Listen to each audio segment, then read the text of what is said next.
ನಮಸ್ಕಾರ ಸ್ನೇಹಿತರೆ, ಎಲ್ಲರಿಗೂ SRTV ಕನ್ನಡ ಚಾನೆಲ್ಗೆ ಸ್ವಾಗತ.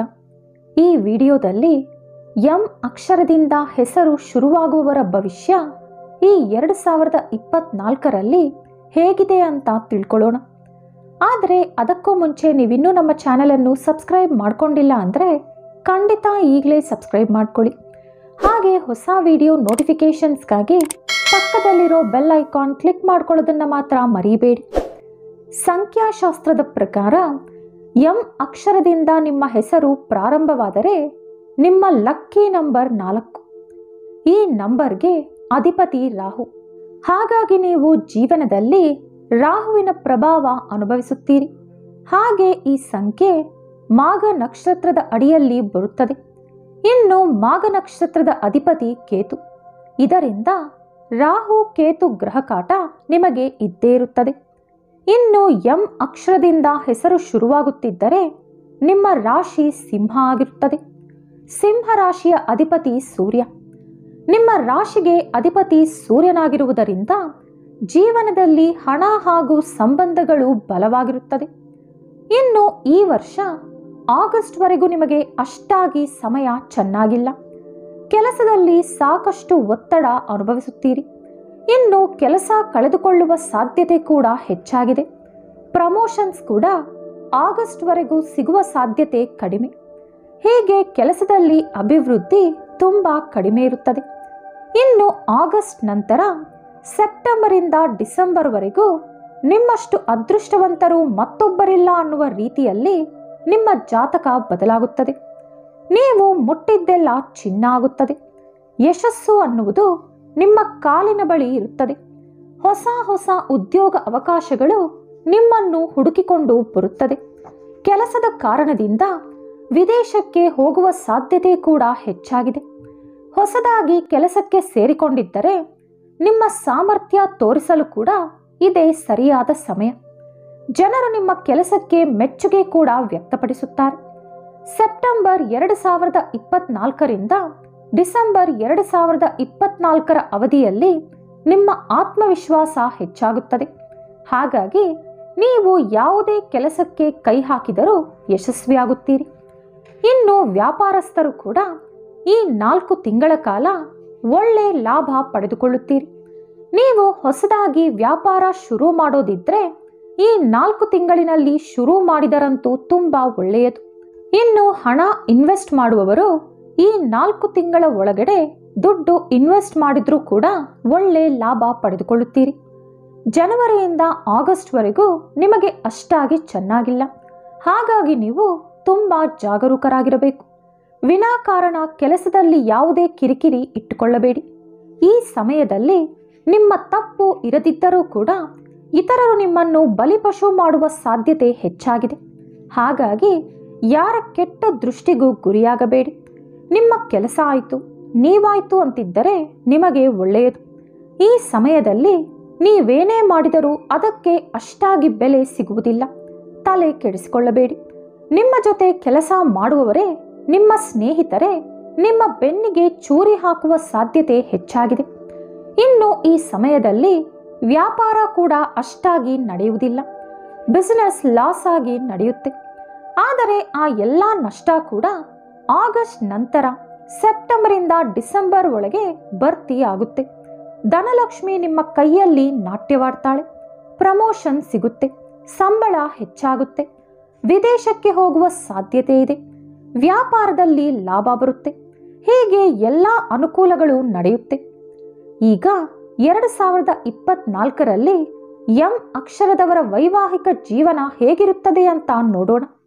ನಾನು ಇದುವರೆಗೂ ಹೇಳಿದ ಹಾಗೆ ಆಗಸ್ಟ್ 2024ರವರೆಗೂ ನಿಮ್ಮ ವೈವಾಹಿಕ ಜೀವನ ಕೂಡ ಕಹಿಯಾಗಿರುತ್ತೆ. ಸಂಗಾತಿಯೊಂದಿಗೆ ಸುಖ ಸುಮ್ಮನೆ ಕಿರಿಕಿರಿ ಶುರುವಾಗುತ್ತೆ. ಆ ಗಲಾಟೆ ಕೂಡ ಬೆಳೆಯುತ್ತಾ ಹೋಗುತ್ತೆ. ಹಾಗಾಗಿ ನೀವು ಮನೆಯಲ್ಲಿ ಸಂತೋಷವಾಗಿರಲು ಅಷ್ಟಾಗಿ ಮಾತುಕತೆ ಬೆಳೆಸದೆ ಕೆಲಸದಲ್ಲಿ ಹೆಚ್ಚಾಗಿ ಟೈಮ್ ಸ್ಪೆಂಡ್ ಮಾಡ್ತಾ ಯಾವುದಾದರೂ ಮಾತು ಬೆಳೆಯುತ್ತಿದೆ ಅಂದರೆ ಅಲ್ಲೇ ನಿಲ್ಲಿಸುವ ಪ್ರಯತ್ನ ಮಾಡಿ. ಆಗಸ್ಟ್ ನಂತರ ಮತ್ತೆ ಎಲ್ಲವೂ ಸರಿ ಹೋಗುತ್ತೆ. ಎಂದಿನಂತೆ ಸಂತೋಷವಾಗಿರಬಹುದು. ಒಂದು ವೇಳೆ ನಿಮ್ಮಿಬ್ಬರ ನಡುವೆ ಯಾವುದಾದರೂ ಮನಸ್ತಾಪ ಇದ್ದರೂ ಕೂಡ ಹೊರಟು ಹೋಗುತ್ತೆ. ಹಾಲು ಜೇನಿನಂತೆ ಒಂದಾಗಿರ್ತೀರಿ. ನಿಮ್ಮ ಸಂಸಾರ ಸ್ವರ್ಗದಂತೆ ಬದಲಾಗುತ್ತೆ. ಗಂಡ ಹೆಂಡತಿ ಅಂದರೆ ಆ ರೀತಿ ಅನ್ಯೋನ್ಯವಾಗಿ ಇರಬೇಕು ಅಂತ ಇತರರು ನಿಮ್ಮನ್ನು ಉದಾಹರಣೆಯಾಗಿ ತೋರಿಸೋ ರೀತಿಯಲ್ಲಿ ನಿಮ್ಮ ಸಂಸಾರ ಬದಲಾಗುತ್ತೆ. ನೀವೇನಾದರೂ ಮದುವೆ ಆಗಬೇಕು ಅಂದರೂ ಕೂಡ ಆಗಸ್ಟ್ ನಂತರನೇ ಮದುವೆ ಯೋಚನೆ ಮಾಡಿ. ಇನ್ನು ಎಂ ಅಕ್ಷರದಿಂದ ಹೆಸರು ಶುರುವಾಗುವ ವಿದ್ಯಾರ್ಥಿಗಳಿಗೆ 2024 ಹೇಗಿದೆ ಅಂತ ನೋಡೋಣ. ನಿಮ್ಮ ಜಾತಕದ ಪ್ರಕಾರ ನಿಮಗೂ ಕೂಡ ಆಗಸ್ಟ್ವರೆಗೂ ಅಷ್ಟಾಗಿ ಚೆನ್ನಾಗಿಲ್ಲ. ಏನೇ ಓದಿದರೂ ತಲೆಗೆ ಹತ್ತಲ್ಲ. ಓದೋಕೆ ಆಸಕ್ತಿ ಬರಲ್ಲ. ಸ್ಕೂಲ್ ಕಾಲೇಜ್ಗೆ ಹೋಗೋಕೆ ಇಷ್ಟ ಆಗಲ್ಲ. ಬಂಕ್ ಹೊಡೆದು ಎಲ್ಲಾದರೂ ಹೋದರೆ ಸಾಕು ಅನಿಸುತ್ತೆ. ಹಾಗಾಗಿ ತಂದೆ ತಾಯಿ ಕೂಡ ಮಕ್ಕಳಿಗೆ ಹೆಚ್ಚಾಗಿ ತೊಂದರೆ ಕೊಡಬೇಡಿ. ಇಂಥ ಸಮಯದಲ್ಲಿ ನೀವು ಓದು ಓದು ಅಂತ ಹಠ ಹಿಡಿದ್ರೆ ಮಕ್ಕಳು ಡಿಪ್ರೆಷನ್ಗೆ ಗುರಿಯಾಗ್ತಾರೆ. ಕೆಲವೊಮ್ಮೆ ಆತ್ಮಹತ್ಯೆ ಕೂಡ ಮಾಡ್ಕೋತಾರೆ. ಇನ್ನು ಸೆಪ್ಟೆಂಬರ್ ನಂತರ ಇದೆಲ್ಲ ಕೂಡ ಬದಲಾಗುತ್ತೆ. ವಿದ್ಯಾಭ್ಯಾಸದಲ್ಲಿ ಆಸಕ್ತಿ ಹೆಚ್ಚಾಗುತ್ತೆ. ಚೆನ್ನಾಗಿ ಓದುತ್ತೀರಿ. ಒಳ್ಳೆ ಮಾರ್ಕ್ಸ್ ತಗೋತೀರಿ. ಯಾವುದಾದ್ರೂ ಹೊಸ ಕೋರ್ಸ್ಗಳಿಗೆ ಜಾಯ್ನ್ ಆಗಬೇಕು ಅಂದರೂ ಕೂಡ ಈ ಸಮಯ ಸೆಲೆಕ್ಟ್ ಮಾಡ್ಕೊಳ್ಳಿ. ಇನ್ನು ಯಾವುದಾದ್ರೂ ಹೊಸ ಸ್ಕೂಲ್ ಅಥವಾ ಕಾಲೇಜ್ಗೆ ಅಪ್ಲೈ ಮಾಡಬೇಕು ಅಂದರೂ, ಬೇರೆ ದೇಶಗಳಲ್ಲಿ ಕಾಲೇಜ್ ಅಥವಾ ಸ್ಕೂಲ್ಗೆ ಅಡ್ಮಿಷನ್ ಆಗಬೇಕು ಅಂದರೂ ಇದು ಸರಿಯಾದ ಸಮಯ ಆಗಿರುತ್ತೆ.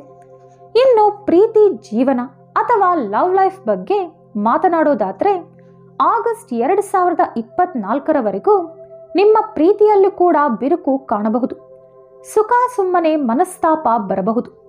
ನಿಮ್ಮ ಪ್ರೀತಿ ಪಾತ್ರರ ಮೇಲೆ ಕೋಪ, ಅನುಮಾನ ಹೆಚ್ಚಾಗುವ ಸಾಧ್ಯತೆ, ಹಾಗೆ ಕೆಲವೊಮ್ಮೆ ಬ್ರೇಕಪ್ ಆಗುವ ಸಾಧ್ಯತೆ ಕೂಡ ಹೆಚ್ಚಾಗಿದೆ. ಯಾವುದು ಸರಿ ಯಾವುದು ತಪ್ಪು ಎಂದು ಯೋಚಿಸುವ ಶಕ್ತಿ ನಿಮಗೀಗ ಇರುವುದಿಲ್ಲ. ನಿಮ್ಮ ಮನಸ್ಸು ನಿಮ್ಮ ಹಿಡಿತದಲ್ಲಿ ಇರುವುದಿಲ್ಲ. ಹಾಗಾಗಿ ನೀವು ಈ 8 ತಿಂಗಳ ಕಾಲ ಜಾಗೃತೆಯಿಂದ ವ್ಯವಹರಿಸಿದರೆ ಸೆಪ್ಟೆಂಬರ್ ನಂತರ ಎಲ್ಲವೂ ಸರಿ ಹೋಗುತ್ತೆ. ನಿಮ್ಮ ಪ್ರೀತಿಯ ಬಗ್ಗೆ ಮನೆಯಲ್ಲಿ ಹೇಳಿ ಒಪ್ಪಿಸಬೇಕು ಅಂದರೂ ಇದೇ ಸರಿಯಾದ ಸಮಯ. ಅವರನ್ನು ನಿಮ್ಮ ಕುಟುಂಬಸ್ಥರಿಗೆ ಪರಿಚಯಿಸಲು, ಶುಭ ಕಾರ್ಯ ನಡೆಸಲು ಕೂಡ ಇದೇ ಸರಿಯಾದ ಸಮಯ. ಹಾಗಾಗಿ ಆಗಸ್ಟ್ವರೆಗೂ ನಿಮ್ಮ ಪ್ರೀತಿಯನ್ನು ಹುಷಾರಾಗಿ ಕಾಪಾಡಿಕೊಂಡರೆ ಜೀವನ ಪರ್ಯಂತ ಅವರೊಂದಿಗೆ ಸುಖವಾಗಿರಬಹುದು. ಇನ್ನು ಆರ್ಥಿಕ ಜೀವನದ ಬಗ್ಗೆ ಹೇಳುವುದಾದರೆ ಜನವರಿಯಿಂದ ಏಪ್ರಿಲ್ವರೆಗೂ ಹಣಕಾಸಿನ ಸಮಸ್ಯೆ ಹೆಚ್ಚಾಗಿರುತ್ತದೆ. ಏಪ್ರಿಲ್ ನಂತರ ಸ್ವಲ್ಪ ಸುಧಾರಿಸಬಹುದು.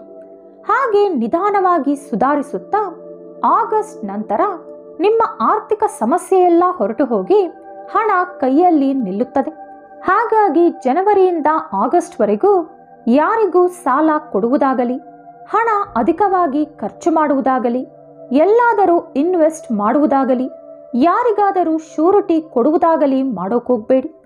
ಆಗಸ್ಟ್ ನಂತರ ನಿಮ್ಮ ಸಮಸ್ಯೆ ನಿಧಾನವಾಗಿ ಸರಿ ಹೋಗುತ್ತೆ. ಆಗ ಎಲ್ಲಾದರೂ ಇನ್ವೆಸ್ಟ್ ಮಾಡಿದ್ರೂ ಕೂಡ ಒಳ್ಳೆ ಲಾಭ ಬರುತ್ತೆ. ಇನ್ನು ಆರೋಗ್ಯದ ವಿಷಯಕ್ಕೆ ಬಂದರೆ ಜನವರಿಯಿಂದ ಮೇವರೆಗೂ ಅಷ್ಟಾಗಿ ಚೆನ್ನಾಗಿಲ್ಲ. ನರಗಳಿಗೆ ಸಂಬಂಧಿಸಿದ ಸಮಸ್ಯೆ, ಚರ್ಮ ರೋಗಗಳು ಬರುವ ಸಾಧ್ಯತೆ ಹೆಚ್ಚಾಗಿದೆ. ಹಾಗಾಗಿ ಮೇವರೆಗೂ ಆಹಾರ ಕ್ರಮದ ಬಗ್ಗೆ ಗಮನ ಕೊಡಿ. ತುಂಬ ಎಣ್ಣೆ ಪದಾರ್ಥ, ಅತಿ ಹೆಚ್ಚು ಮಸಾಲೆ ಪದಾರ್ಥ ತಿನ್ನುವುದು ತಪ್ಪಿಸಿದರೆ ಆರೋಗ್ಯವನ್ನು ನೀವು ಕಾಪಾಡಿಕೊಳ್ಳಬಹುದು. ಅಸಿಡಿಟಿ, ಜೀರ್ಣಕ್ರಿಯೆಯ ಸಮಸ್ಯೆಗಳು ಹಾಗೂ ತೂಕ ಹೆಚ್ಚಾಗುವ ಸಾಧ್ಯತೆ ಕೂಡ ಇದೆ. ಹಾಗಾಗಿ ನಿಮ್ಮ ಆರೋಗ್ಯ, ಫಿಟ್ನೆಸ್ ಕಾಪಾಡಿಕೊಳ್ಳೋಕೆ ಒಳ್ಳೆ ಆಹಾರ, ವ್ಯಾಯಾಮ, ಟೈಮ್ ಟೇಬಲ್ ಪ್ರಕಾರ ಫಾಲೋ ಮಾಡಿ. ಇನ್ನು ನಿದ್ರೆಯ ಸಮಸ್ಯೆ ಕೂಡ ಎದುರಿಸುತ್ತೀರಿ. ಇದರಿಂದ ಮನಸ್ಸಿನಲ್ಲಿ ಸಂತೋಷದ ಕೊರತೆ ಉಂಟಾಗುತ್ತದೆ. ಹಾಗಾಗಿ ಮೆಡಿಟೇಷನ್, ಯೋಗ, ಧ್ಯಾನ ಮುಂತಾದ ಅಭ್ಯಾಸಗಳನ್ನು ಬೆಳೆಸಿಕೊಳ್ಳಿ. ಇನ್ನು ಮೇಯಿಂದ ಡಿಸೆಂಬರ್ ಅವಧಿಯಲ್ಲಿ ನಿಮ್ಮ ಆರೋಗ್ಯ ಚೇತರಿಸುತ್ತದೆ. ನಿಮ್ಮೊಳಗೆ ಉತ್ಸಾಹ ಹೆಚ್ಚಾಗುತ್ತದೆ. ಒಟ್ಟಾರೆಯಾಗಿ ಮೇ ನಂತರ ನಿಮ್ಮ ಆರೋಗ್ಯ ಉತ್ತಮವಾಗಿರುತ್ತದೆ. ನೀವು ಈ ಇಡೀ ವರ್ಷ ಪ್ರತಿದಿನ ಸ್ನಾನ ನಂತರ ದುರ್ಗಾದೇವಿಯನ್ನು ಪೂಜಿಸಿ ಈ ಶ್ಲೋಕ ಓದಿದರೆ ಒಳ್ಳೆ ಫಲ ಸಿಗುತ್ತದೆ.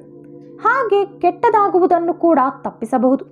ನಮೋ ನಮೋ ದುರ್ಗೆ ಸುಖಕರಣಿ, ನಮೋ ನಮೋ ಅಂಬೆ ದುಃಖಹರಣಿ, निराकार है ज्योति तुम्हारी तिहुम लोक पैली उजियारी।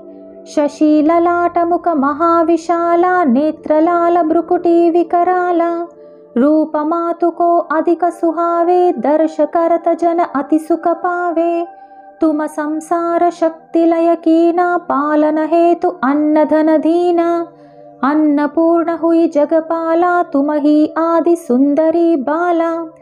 प्रलय काल सब नाशनहारी तुम गौरी शिव शंकर प्यारी। शिव योगी तुम्हारे गुण गावें ब्रह्मा विष्णु तुम्हें नित ध्यावें। रूप सरस्वती का तुम दारा दे सुबुद्धि ऋषि मुनि न उबारा। दरा रूप नरसिंह को अंबा परगट बई फाड़ के खंबा। रक्षा कर प्रहलाद बचावो हिरण्याक्ष को स्वर्ग पठायो। लक्ष्मी रूप धरो जग माहिम श्री नारायण अंग समाहिम।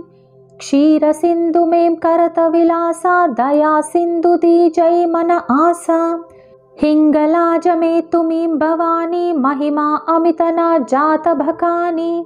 मातंगी धूमावती माता भुवनेश्वरी बगला सुखदाता। श्री भैरव तारा जगतारिणी चिन्न बाला भव दुख निवारिणी। के हरिवाहन सोह भवानी लांगुर वीर चलत अगवानी। करमें खप्पर खड़ग विराजे जाको देख काल डर भाजे। तो हे करमें अस्त्र त्रिशूला जाते उठत शत्रु हिय शूला। नगर कोटि में तुमीं विराजत तिहुम लोक में ढंका बाजता। शुंभ निशुंभ दानव तुम मारे रक्त बीज शंकन संहारे। महिषासुर नृप अति अभिमानी जेहि अगभार मही अकुलानी। रूप कराल कालिका धारा सेन सहित तुम तिहि संहारा। पड़ी बीड़ संतन पर जब जबा भई सहाय मातु तुम तब तबा। अमरपुरी अरुबासवलोका तब महिमा सब कहेम अशोका। ज्वाला में है ज्योति तुम्हारी तुमें सदा पूजेम नर नारी। प्रेम भक्ति से जो यश गावेम दुख दारिद्र निकट नहीं आवेम। ध्यावे तुमें जो नर मन लाई जन्म मरण तेम सौंगुट छाई। जोगी सुर मुनि कहत पुकारी योग न होई बिन शक्ति तुम्हारी। शंकर अचारज तप कीनो काम आरु क्रोध जीत सब लीनो। निशिदिन ध्यान धरो शंकर को काहु काल नहीं सुमिरो तुमको। शक्ति रूप को मरम न पावो शक्ति गई तब मन भट जावो। शरणागत हुई कीर्ति बखानी जय जय जय जगदम्ब भवानी। बई प्रसन्न आदि जगदम्बा दई शक्ति नहीं की न विलंबा। मोको मातु कष्ट अति घोरा तुम बिन कौन हरई दुख मेरो। आशा तृष्णा निपट सतावे मृपु मूरख मोही अति धर पावे।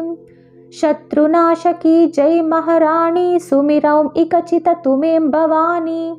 करो कृपा हे मातु दयाला रुद्धि सिद्धि दे करहु निहाला। जब लगी जियुम दया पल पावुम तुम मरो यशमयम सदा सुनावुम। दुर्गा चालीस जो गावै सब सुख भोग परम पद पावै। देवी दास शरण निज जानी करहु कृपा जगदंब भवानी। ಸ್ನೇಹಿತರೆ, ಈ ಶ್ಲೋಕದ ಹೆಸರು ದುರ್ಗಾ ಚಾಲೀಸ. ಈ ಶ್ಲೋಕವನ್ನ ಪ್ರತಿದಿನ ಬೆಳಗ್ಗೆ ಹಾಗೂ ಸಂಜೆ ಓದಿದ್ರಂತೂ ತುಂಬಾ ಒಳ್ಳೆಯದು. ಸಾಧ್ಯವಾಗಲ್ಲ ಅನ್ನೋರು ದಿನಕ್ಕೆ ಒಂದು ಬಾರಿಯಾದರೂ ಈ ಶ್ಲೋಕವನ್ನ ಸ್ನಾನದ ನಂತರ ತಪ್ಪದೆ ಓದಿ. ಓದಲು ಬರದಿರುವವರು ಶ್ರದ್ಧಾ ಭಕ್ತಿಯಿಂದ ದುರ್ಗಾದೇವಿಯನ್ನು ಪೂಜಿಸಿ ಕಣ್ಣು ಮುಚ್ಚಿಕೊಂಡು ಕುಳಿತು ಈ ಶ್ಲೋಕ ಕೇಳಿಸಿಕೊಂಡರೂ ಸರಿ ಹೋಗುತ್ತೆ. ಈ ವಿಡಿಯೋ ನಿಮಗಿಷ್ಟವಾದರೆ ಲೈಕ್ ಮಾಡಿ, ಶೇರ್ ಮಾಡಿ. ಇಂಥ ಹೆಚ್ಚಿನ ಉತ್ತಮ ಮಾಹಿತಿಗಳಿಗಾಗಿ ತಪ್ಪದೇ ನಮ್ಮ ಚಾನಲನ್ನು ಸಬ್ಸ್ಕ್ರೈಬ್ ಮಾಡಿಕೊಳ್ಳಿ. ಮತ್ತೊಂದು ಕುತೂಹಲಕಾರಿ ಮಾಹಿತಿಯೊಂದಿಗೆ ಪುನಃ ಭೇಟಿಯಾಗೋಣ. ಧನ್ಯವಾದಗಳು.